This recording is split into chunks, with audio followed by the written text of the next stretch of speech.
देश का corona metre कहां तक पहुंचा और कहां हुआ कोरोना का बड़ा ब्लास्ट। कल से धार्मिक स्थलों के साथ साथ रेस्टोरेंट, होटल और मॉल खोलने की कहां कितनी तैयारी है। अयोध्या में राम मंदिर पर क्या है अच्छी खबर। इसके साथ ही साथ देश की हर बड़ी खबर का अपडेट देखिए दिव्यांगों के लिए खास न्यूज बुलेटिन।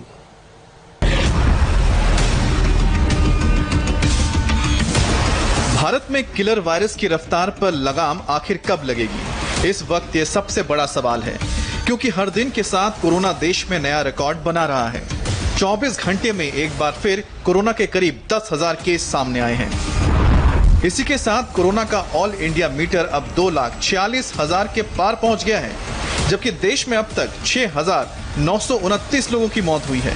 हालांकि अब तक 1,19,293 लोग ऐसे हैं जो कोरोना को फाइट देकर वापस लौटे हैं। पिछले 24 घंटे में भारत में रिकॉर्ड केस सामने आए हैं। भारत में एक दिन में 9,971 केस रिपोर्ट हुए हैं, जो अब तक का सबसे बड़ा आंकड़ा है। इसके अलावा 24 घंटे में 287 लोगों की मौत भी हुई है। देश में कोरोना का सबसे बड़ा एपिसेंटर महाराष्ट्र है, जहां अब तक कोरोना के 82,968 केस सामने आ चुके हैं और 2,969 लोगों की कोरोना से मौत हो चुकी है। इनमें करीब 47,128 केस सिर्फ मुंबई के हैं। वहीं मुंबई में कोरोना से मरने वालों की संख्या 1,575 है। महाराष्ट्र में पिछले 24 घंटे के आंकड़े भी डराने वाले हैं। 24 घंटे में महाराष्ट्र में 2,739 केस सामने आए हैं, जिनमें 120 लोगों की मौत हो गई है और 1,274 केस सिर्फ मुंबई से हैं, जिनमें 57 लोगों को अपनी जान गंवानी पड़ी है। पिछले 24 घंटे में महाराष्ट्र में सबसे ज्यादा 58 मौत सिर्फ मुंबई में हुई है। वहीं ठाणे में 10, नवी मुंबई में 6, उल्लासनगर में 6, मीरा भायंदर में 5 और नासिक में 5 लोगों की मौत हुई है। सबसे परेशान करने वाली बात यह है कि महाराष्ट्र में कोरोना की तस्वीर हर दिन के साथ डरावनी होती जा रही है और अब महाराष्ट्र कोरोना के मामलों में उस देश को पीछे छोड़ने वाला है जहां से इस किलर वायरस की शुरुआत हुई।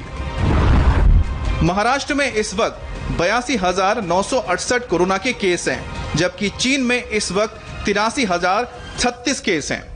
इस लिहाज से महाराष्ट्र चीन से सिर्फ 68 केस पीछे है और इसमें कोई शक नहीं कि 24 घंटे में यह फासला न सिर्फ खत्म हो जाएगा, बल्कि महाराष्ट्र चीन से भी आगे निकल जाएगा। देश की राजधानी दिल्ली में भी कोरोना का बड़ा ब्लास्ट हुआ है। हेल्थ मिनिस्ट्री के लेटेस्ट आंकड़े के मुताबिक दिल्ली में अब तक 27,654 केस सामने आ चुके हैं, जबकि 761 लोगों की मौत हो चुकी है। पिछले 24 घंटे में ही दिल्ली में कोरोना के 1320 नए केस सामने आए हैं, जबकि 53 मरीजों की मौत हो चुकी है। दिल्ली सरकार की कमेटी की रिपोर्ट के मुताबिक 30 जून तक दिल्ली में कोरोना पॉजिटिव मरीजों का आंकड़ा 1 लाख तक पहुंच जाएगा। तेजी से बढ़ते मामलों को देखते हुए केजरीवाल सरकार ने फैसला किया है कि दिल्ली में अब सिर्फ दिल्ली वालों का ही इलाज होगा। दिल्ली में इस वक्त कोरोना के केसेस बहुत ज्यादा बढ़ रहे हैं और जून के अंत तक दिल्ली को लगभग 15,000 बेड्स की जरूरत होगी। ये कहां से आएंगे? तो इसीलिए उनका ये सुझाव है कि दिल्ली के सारे अस्पताल केवल दिल्ली के लोगों के लिए कुछ महीनों के लिए होने चाहिए और दिल्ली के अस्पतालों को पूरे देश के लोगों के लिए फिलहाल नहीं खोलना चाहिए। देश में कोरोना की स्पीड लगातार बढ़ रही है, लेकिन कल से मंदिर, मस्जिद, गुरुद्वारा, रेस्टोरेंट, होटल और मॉल खुल जाएंगे। इसके लिए तैयारी भी पूरी कर ली गई है। मंदिर में भक्त आएंगे, लेकिन मूर्ति को नहीं छू सकेंगे। गंगा जल नहीं छिड़क पाएंगे। मंदिर में एंट्री से पहले हाथ पैर धोने होंगे। वहीं गुरुद्वारे में सोशल डिस्टेंसिंग के साथ अरदास होगी। मस्जिद में भी नमाज के दौरान कई कायदे लागू कर दिए गए हैं।